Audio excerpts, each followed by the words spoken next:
ആകാശത്തെയും ഭൂമിയെയും സൃഷ്ടിച്ച ദൈവം തന്റെ സൃഷ്ടികളിൽ മകുടോദയമായ മനുഷ്യനെയും സൃഷ്ടിച്ചു.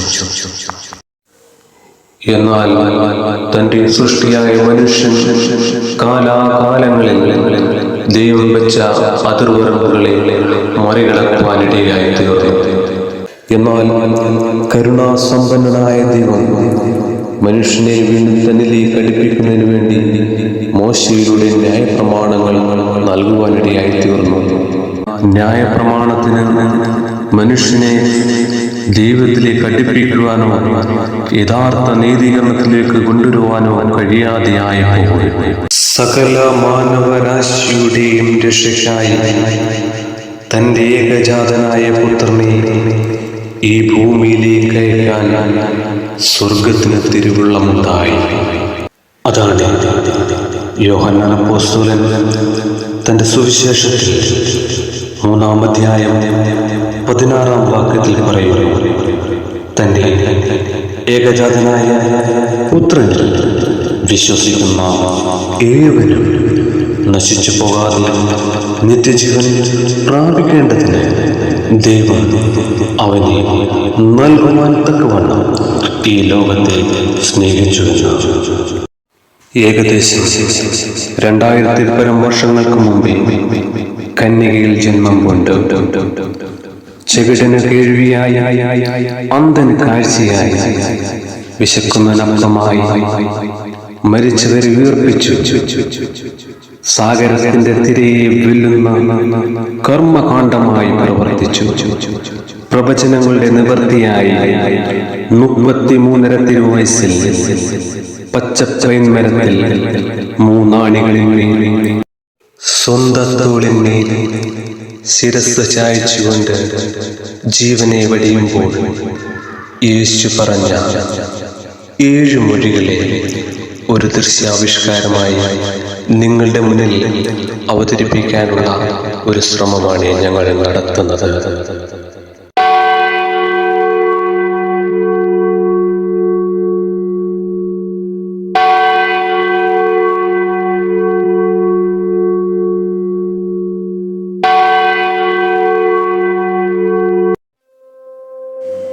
പിതാവേ, ഇവർ ചെയ്യുന്നത് ഇന്നതെന്നറിയായതുകൊണ്ട് ഇവരോട് ക്ഷമിക്കണമേ.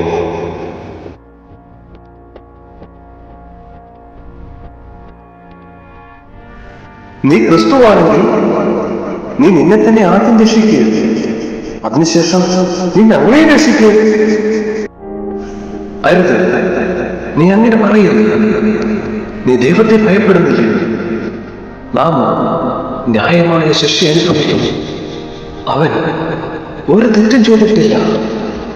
യേശുവേ, നീ രാജ്യത്തെ പ്രാപിച്ചു വരുമ്പോൾ എന്നെയും കേണമേ എന്ന് നീ എന്നോടുകൂടെ പറഞ്ഞിരിക്കുക.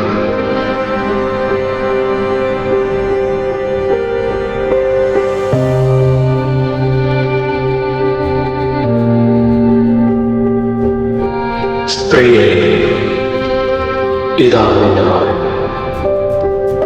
ഇതാ നിന്റെ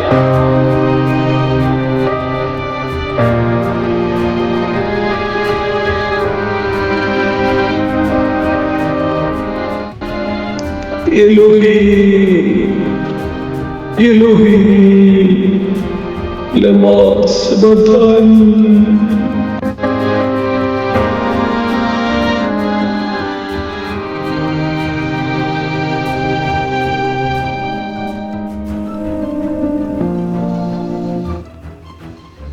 എനിക്ക് ദാഹിക്കുന്നു.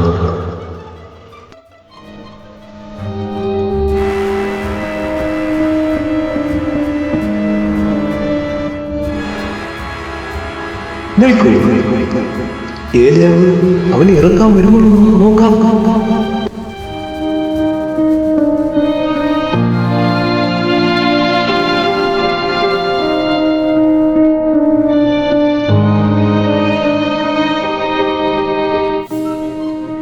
സകലവും നിവർത്തിയായി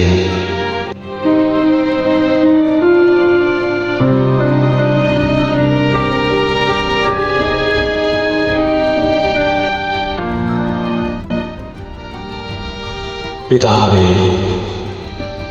എൻ്റെ ആത്മാവിനെ തൃക്കരങ്ങളിൽ ഏൽപ്പിക്കുന്നു. ഈ മനുഷ്യൻ ദൈവപുത്രനായിരുന്നു. സത്യം.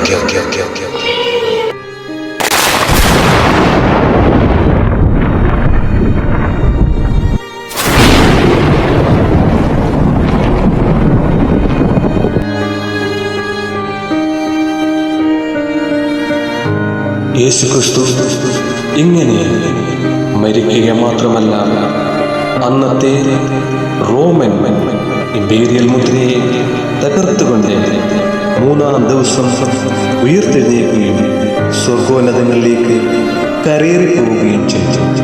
അതിനുശേഷം പലപ്പോഴായി തൻ്റെ ശിഷ്യന്മാർക്ക് പ്രത്യക്ഷനാകുകയും അതിനുശേഷം തൻ്റെ പിതാവിൻ്റെ അടുക്കിലേക്ക് മടങ്ങിപ്പോവുകയും ചെയ്തു. അതെ, കർത്താവ് വീണ്ടും മടങ്ങി വരും. തൻ്റെ കൽപ്പനകളെ അനുസരിച്ച് ജീവിക്കുന്നവർക്ക് വേണ്ടി കർത്താവ് ഇതാ വേഗം വരുന്നു. അതിനായി നാം വിശുദ്ധിയോടും വേർപാടുകൂടെ നമ്മുടെ ഇഹലോക ജീവിതം കഴിക്കാൻ ദൈവം നമ്മെ ഓരോരുത്തരെയും സഹായിക്കട്ടെ.